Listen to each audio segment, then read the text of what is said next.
ଆଉ ଏକ ନୂଆ କ୍ଲାସ୍କୁ ମୋର ସମସ୍ତ ପାଠକ ମଣ୍ଡଳୀମାନଙ୍କୁ ପ୍ରଥମେ ମୁଁ ସ୍ୱାଗତ ଜଣାଉଛି। ଆଜି ଆମେ ମଧୁସୂଦନ ରାଓଙ୍କ ଜୀବନୀ ସମ୍ପର୍କରେ ଆଲୋଚନା କରିବା। ଭକ୍ତ କବି ମଧୁସୂଦନ ରାଓ 1853 ମସିହାରେ ଜନ୍ମଗ୍ରହଣ କରିଥିଲେ ଓ 1912 ମସିହାରେ ମୃତ୍ୟୁବରଣ କରିଥିଲେ। ଜଣେ ଓଡ଼ିଆ କବି, ଓଡ଼ିଆ ଭାଷା ଆନ୍ଦୋଳନର ଅନ୍ୟତମ ପୁରୋଧା ଓ ଓଡ଼ିଆ ଭାଷାର ପ୍ରଥମ ବର୍ଣ୍ଣବୋଧ ବା ମଧୁବର୍ଣ୍ଣବୋଧର ପ୍ରଣେତା। ସେ ଏକାଧାରରେ ଥିଲେ ଜଣେ ଆଦର୍ଶ ଶିକ୍ଷକ, କବି ସାହିତ୍ୟିକ, ପଣ୍ଡିତ, ସୁସଂଗଠକ ଓ ସମାଜ ସଂସ୍କାରକ। ସାହିତ୍ୟର ପ୍ରଚାର ପ୍ରସାର ପାଇଁ ସେ କଟକରେ ଉତ୍କଳ ସାହିତ୍ୟ ସମାଜ ପ୍ରତିଷ୍ଠା କରିଥିଲେ। ମଧୁସୂଦନ ରାଓଙ୍କ ପୂର୍ବପୁରୁଷ ମହାରାଷ୍ଟ୍ରର ନାଗପୁରସ୍ଥ ଭୋନାଲ ରାଜପରିବାରର ଥିଲେ। ଓଡ଼ିଶା ମରହଟ୍ଟାମାନଙ୍କର ଶାସନ ଅଧୀନରେ 1751ରୁ 1803 ମସିହା ପର୍ଯ୍ୟନ୍ତ ରହିଥିଲା। ଏହି ସମୟରେ ଅନେକ ଲୋକ ମହାରାଷ୍ଟ୍ରରୁ ଚାଲିଆସି ଓଡ଼ିଶାରେ ବସବାସ କରିବାରେ ଲାଗିଲେ। କିନ୍ତୁ ମରହଟ୍ଟାମାନଙ୍କୁ 1803 ମସିହାରେ ବ୍ରିଟିଶମାନେ ବିତାଡ଼ିତ କରି ଓଡ଼ିଶା ଶାସନଭାର ହାତକୁ ନେଲେ।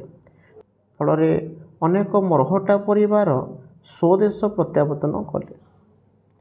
ଏବେ ଆମେ ଜାଣି ରଖିବା ତାଙ୍କ ପାରିବାରିକ ଜୀବନ କିଭଳି ଥିଲା। ମଧୁସୂଦନ ରାଓଙ୍କର ପୁତ୍ର କନ୍ୟା ହୋଇ 7ଟି ସନ୍ତାନ। ସେମାନେ ହେଲେ ବାସନ୍ତୀ ଦେବୀ, ଡାକ୍ତର ଜୟନ୍ତୀ ରାଓ, ଅବନ୍ତୀ ଦେବୀ, ଶାନ୍ତି ଦେବୀ, ପ୍ରଶାନ୍ତ ରାଓ, ସାନ୍ତ୍ୱନା ଓ ସୁକାନ୍ତ ରାଓ। ଜ୍ୟେଷ୍ଠ କନ୍ୟା ବାସନ୍ତୀ ଦେବୀ ହେଉଛନ୍ତି ବଙ୍ଗଳାର ବିଶିଷ୍ଟ ଲେଖକ ତଥା ଓଡ଼ିଶାରେ ବିଶେଷ ସୁପରିଚିତ ବିଜୟଚନ୍ଦ୍ର ମଜୁମଦାରଙ୍କ ସ୍ତ୍ରୀ। ନାରୀ କବି ରେବା ରାୟ ହେଉଛନ୍ତି ମଧୁସୂଦନ ରାଓଙ୍କ କନିଷ୍ଠ ଭ୍ରାତା ଜଗନ୍ନାଥ ରାଓଙ୍କ କନ୍ୟା। ରେବା ରାୟ ଯାଜପୁର କତରାପୁରର ସାଧୁଚରଣ ରାୟଙ୍କୁ ବିବାହ କରିଥିଲେ। କଟକରେ ଅଧ୍ୟୟନ କାଳରେ ମଧୁସୂଦନ ବ୍ରାହ୍ମଧର୍ମ ଗ୍ରହଣ କରିଥିଲେ। ହରିନାଥ ଭଟ୍ଟାଚାର୍ଯ୍ୟ ସେତେବେଳେ କଟକ କଲେଜରେ ଅଧ୍ୟାପକ ଥିଲେ। ତାଙ୍କରି ପ୍ରେରଣାରେ ସେ ବ୍ରାହ୍ମଧର୍ମ ପ୍ରତି ଆକୃଷ୍ଟ ହୋଇଥିବା ଜଣାଯାଏ। ପିଆରୀ ମୋହନ ଆଚାର୍ଯ୍ୟ ମଧ୍ୟ ବ୍ରାହ୍ମଧର୍ମ ଗ୍ରହଣ କରିଥିଲେ। ମଧୁସୂଦନ ଓ ପିଆରୀ ମୋହନ ଦୁହେଁ ଥିଲେ ପରମ ବନ୍ଧୁ। ଦୁହିଁଙ୍କର ଜୀବନାଦର୍ଶ ଏକ ପ୍ରକାର। ମଧୁସୂଦନ ଶିକ୍ଷା ବିଭାଗର ବିଭିନ୍ନ ପଦବୀରେ କାର୍ଯ୍ୟ କରି ଶେଷରେ ମାସିକ 500 ବେତନରେ ଇନ୍ସପେକ୍ଟର ପଦବୀରୁ ଅବସର ଗ୍ରହଣ କରିଥିଲେ। ସେ ଭାରତୀୟ ଶିକ୍ଷା ବିଭାଗରେ ଇଣ୍ଡିଆନ୍ ସର୍ଭିସ ସ୍ଥାନ ପାଇଥିଲେ। ନଅଙ୍କ ଦୁର୍ଭିକ୍ଷରେ ସ୍ୱେଚ୍ଛାସେବୀ। 1866 ମସିହାରେ ପଡ଼ିଥିଲା ନଅଙ୍କ ଦୁର୍ଭିକ୍ଷ। ସେହି ସମୟରେ ମଧୁସୂଦନ ପୁରୀ ଜିଲ୍ଲା ସ୍କୁଲର ଛାତ୍ର। ଶହ ଶହ ଶବ ଓ ନରକଙ୍କାଳ ଦେଖି ବାଳକ ମଧୁସୂଦନଙ୍କ ତରଳପ୍ରାଣ ଛଟପଟ ହୋଇଥିଲା। ସେ ସମୟରେ ପୁରୀର ମହନ୍ତ ନାରାୟଣ ଦାସଙ୍କ ଅନୁରୋଧ କ୍ରମେ ପୁରୀର ମାଜିଷ୍ଟ୍ରେଟ ବକ୍ସୱେଲ ସାହେବ ଦରିଦ୍ର ତଥା ଦୁର୍ଭିକ୍ଷ ପ୍ରପୀଡ଼ିତ ଲୋକମାନଙ୍କ ସେବା କରିବା ଏବଂ ସେମାନଙ୍କୁ ଚାଉଳ ବାଣ୍ଟିବା ପାଇଁ ମଧୁସୂଦନଙ୍କ ଉପରେ ଦାୟିତ୍ୱ ଦେଇଥିଲେ।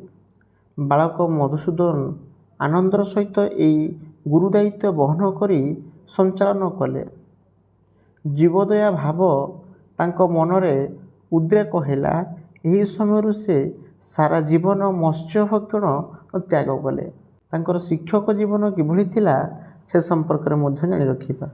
ମଧୁସୂଦନ ପ୍ରଥମେ ପୁରୀ ଜିଲ୍ଲା ସ୍କୁଲରେ ଏକ ଅସ୍ଥାୟୀ ତୃତୀୟ ଶିକ୍ଷକ ଭାବରେ ନିଯୁକ୍ତି ପାଇଲେ।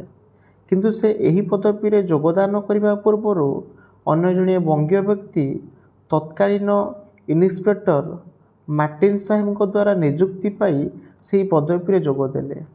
ଫଳରେ ମାର୍ଟିନ ସାହେବ କଟକ ହାଇସ୍କୁଲରେ ମଧୁସୂଦନଙ୍କୁ ମାସିକ ଦରମା 75 ଟଙ୍କାରେ ନିଯୁକ୍ତି ପ୍ରଦାନ କଲେ। ହେଲେ ସେ ଯୋଗଦାନ କରିବାର କିଛି ଦିନ ପରେ ତାଙ୍କ ପଦବୀଟି ଉଚ୍ଛେଦ ହୋଇଗଲା। ଫଳରେ ମାର୍ଟିନ ସାହେବ ବାଧ୍ୟ ହୋଇ ଯାଜପୁର ମଧ୍ୟ ଇଂରାଜୀ ବିଦ୍ୟାଳୟରେ ଖାଲି ପଡ଼ିଥିବା ପ୍ରଧାନ ଶିକ୍ଷକ ପଦବୀରେ ନିଯୁକ୍ତି ପ୍ରଦାନ କଲେ। ଏଠାରେ 1.5 ବର୍ଷ କାର୍ଯ୍ୟ କରିବା ପରେ ବାଲେଶ୍ୱର ଜିଲ୍ଲା ସ୍କୁଲରେ ଦ୍ୱିତୀୟ ଶିକ୍ଷକ ପଦବୀରେ ଯୋଗ ଦେଲେ। ବାଲେଶ୍ୱରରେ ମଧୁସୂଦନ, ଫକୀରମୋହନ ଓ ରାଧାନାଥଙ୍କ ସାନ୍ନିଧ୍ୟ ଲାଭ କଲେ। ସାହିତ୍ୟ ଚର୍ଚ୍ଚା ଆରମ୍ଭ ହେଲା। ଏମାନେ ଓଡ଼ିଆ ଭାଷାରେ ପାଠ୍ୟପୁସ୍ତକ ରଚନା କଲେ। ବାଲେଶ୍ୱର ରାଜକୁମାର ବୈକୁଣ୍ଠନାଥ ଦେ ଏମାନଙ୍କୁ ପ୍ରୋତ୍ସାହିତ କଲେ। ଜଣେ ସୁଲେଖକ ଭାବେ ମଧୁସୂଦନ ଏଠାରେ ପ୍ରସିଦ୍ଧ ଲାଭ କଲେ। ତାଙ୍କ ସୃଷ୍ଟି କ'ଣ ଥିଲା ସେ ସମ୍ପର୍କରେ ଜାଣି ରଖିବା। ଓଡ଼ିଆ ବର୍ଣ୍ଣମାଳା ପାଇଁ ଉଦ୍ଦିଷ୍ଟ ପ୍ରାଥମିକ ପୁସ୍ତକ ବର୍ଣ୍ଣବୋଧ ପ୍ରତ୍ୟେକ ଓଡ଼ିଆର ଚିତ୍ତ ପରିଚିତ। ସେ ସାକ୍ଷର ହେଉ କି ନିରକ୍ଷର ହେଉ, ସେ ଓଡ଼ିଶାର ବାସିନ୍ଦା ହେଉ କି ଉପାନ୍ତ ଅଞ୍ଚଳର ବାସିନ୍ଦା ହେଉ, ସଂସ୍କୃତିପୀଠ କଟକ ମହାନଗରୀର ମଧ୍ୟ ଭାଗରେ ଅବସ୍ଥିତ ଉତ୍କଳ ସାହିତ୍ୟ ସମାଜ ଓଡ଼ିଶାର ସାରସ୍ୱତ ସାଧକମାନଙ୍କର ଏକ ତୀର୍ଥକ୍ଷେତ୍ର କହିଲେ ଅତ୍ୟୁକ୍ତି ହେବ ନାହିଁ। କଟକ ମହାନଗରୀରେ ଅବସ୍ଥିତ ଭିକ୍ଟୋରିଆ ସ୍କୁଲ, ଭକ୍ତ ମଧୁ ବିଦ୍ୟାପୀଠ ମଧ୍ୟ ଓଡ଼ିଶାର ଅନ୍ୟତମ ଆଦର୍ଶ ଶିକ୍ଷାନୁଷ୍ଠାନ ଭାବରେ ପରିଚିତ। ମଧୁସୂଦନ ବର୍ଣ୍ଣବୋଧର ଲେଖକ ତଥା ଏହି ସାହିତ୍ୟ ଓ ଶିକ୍ଷାନୁଷ୍ଠାନ ଦ୍ୱୟର ପ୍ରାଣ ପ୍ରତିଷ୍ଠା ବୋଲି ଆମମାନେ କହିପାରିବା। ତାଙ୍କର କୃତି କ'ଣ ଥିଲା ମଧ୍ୟ ଜାଣିବା। ମଧୁସୂଦନଙ୍କ ରଚନା ଖୁବ୍ ସରଳ ଓ ସୁବୋଧ୍ୟ ଓଡ଼ିଆରେ ଲେଖା। ସେ ଓଡ଼ିଆ ଭାଷାରେ ପ୍ରଥମ ବର୍ଣ୍ଣବୋଧ ରଚନା କରିଥିଲେ, ଯାହା ମଧୁବର୍ଣ୍ଣବୋଧ ନାମରେ ଜଣା। ତାଙ୍କ ରଚିତ ମଧୁବର୍ଣ୍ଣବୋଧ ଏକ ଉପାଦେୟ ବହି, ଯାହା କାଳ କାଳ ଧରି ଶିଶୁମାନଙ୍କର ପଠନଯୋଗ୍ୟ ହୋଇ ରହିଛି। ତାହାଙ୍କର ମଧୁର ରଚନା ଲାଗି ତାଙ୍କୁ ଭକ୍ତ କବି ବୋଲି ମଧ୍ୟ ଡକାଯାଇଥାଏ। ମଧୁସୂଦନ ଓ ଫକୀରମୋହନ ସେନାପତିଙ୍କଠାରୁ ଓଡ଼ିଆ ଭାଷାର ଆଧୁନିକ ଯୁଗର ଆରମ୍ଭ ବୋଲି କୁହାଯାଏ। ବସନ୍ତ ଗାଥା, ଉତ୍କଳ ଗାଥା, ଛାନ୍ଦମାଳା, କୁସୁମାଞ୍ଜଳି, ପ୍ରବନ୍ଧମାଳା, କବିତାବଳୀ ଓ ସୁଖବୋଧ ଅଭିଧାନ ପ୍ରଭୃତିର ସେ ହେଉଛନ୍ତି ରଚୟିତା। ଓଡ଼ିଆ ଭାଷାରେ ପ୍ରାୟ ସମସ୍ତ ପାଠ୍ୟପୁସ୍ତକ ରଚନା କରିଥିଲେ। ତାଙ୍କର ଏକ କବିତା ହେଲା ରେ ଆତ୍ମନ ନିଦ୍ରା ପରିହରି, ଫେଡ଼ି ଚିନ୍ତାର ଲୋଚନ କର କର ନିରୀକ୍ଷଣ ନିଃଶବ୍ଦେ, ଜୀବନ ସ୍ରୋତ ଧାଉଁଛି କିପରି ଭେଟିବାକୁ ମୃତ୍ୟୁ ସିନ୍ଧୁ କରାଳ ଲହରୀ। ଜୀବନ୍ତ ଚିନ୍ତ କବିତାରେ ଗୋଟେ ଉଦ୍ୟୁକ୍ତି। ତାଙ୍କର ମୃତ୍ୟୁ କିଭଳି ହେଇଥିଲା ସେ ସମ୍ପର୍କରେ ଜାଣିବା। ମୃତ୍ୟୁ ପୂର୍ବରୁ ସେ ନିଜର ମୃତ୍ୟୁ ସମୟ ପରିବାରର ଲୋକଙ୍କୁ ଜଣାଇ ଦେଇଥିଲେ। 1912 ମସିହା ଡିସେମ୍ବର 28 ତାରିଖରେ ସକାଳ 9 ଘଣ୍ଟା ସମୟରେ ମଧୁସୂଦନ ରାଓ ଇହଲୀଳା ସମ୍ବରଣ କଲେ। ମଧୁସୂଦନଙ୍କର ପରମ ବନ୍ଧୁ ପିଆରୀ ମୋହନ ଆଚାର୍ଯ୍ୟ ମଧ୍ୟ 1881 ମସିହାର ଏହି 28 ତାରିଖରେ ଇହଲୀଳା ତ୍ୟାଗ କରିଥିଲେ। ତାଙ୍କର ବାକ୍ୟ ରଚନା ଗୁଡ଼ିକ ହେଲା ଅବଦାନ ବନ୍ଧୁ 1883, ଶିଶୁବୋଧ, ବାଳବୋଧ, ସାହିତ୍ୟ କୁସୁମ, କବିତାବଳୀ ଭାଗ 1-2, ଛନ୍ଦମାଳା ଭାଗ 1-2, ଜୀବନ ଚିନ୍ତା, ଆକାଶ ପ୍ରତି। ତାଙ୍କର ପ୍ରବନ୍ଧ ଗୁଡ଼ିକ ହେଉଛି ପ୍ରବନ୍ଧମାଳା 1880, ଉଳକା ପିଣ୍ଡ। ତାଙ୍କର କବିତା ଗୁଡ଼ିକ ହେଉଛି ସୌରଭ, ଜନ୍ମଭୂମି, ଇଞ୍ଜେକ୍ସନ, ପଦ୍ମ, କୁସୁମାଞ୍ଜଳି 1903, ବସନ୍ତ ଗାଥା 1901, ଅସମ୍ପୂର୍ଣ୍ଣ କବିତା ଇତ୍ୟାଦି ତାଙ୍କର କବିତା ସଂକଳନ। ତାଙ୍କର ଅଭିଧାନ ଗୁଡ଼ିକ ହେଉଛି ସୁଖବୋଧ ଅଭିଧାନ। ତାଙ୍କର ଉପାଧି ଗୁଡ଼ିକ ହେଉଛି ରାୟ ବାହାଦୁର ଇଂରେଜ ସରକାରଙ୍କ ଠାରୁ ପାଇଛନ୍ତି, ଭକ୍ତ କବି ଉତ୍କଳୀୟ ଶିକ୍ଷିତ ସମାଜ ଠାରୁ ପାଇଛନ୍ତି।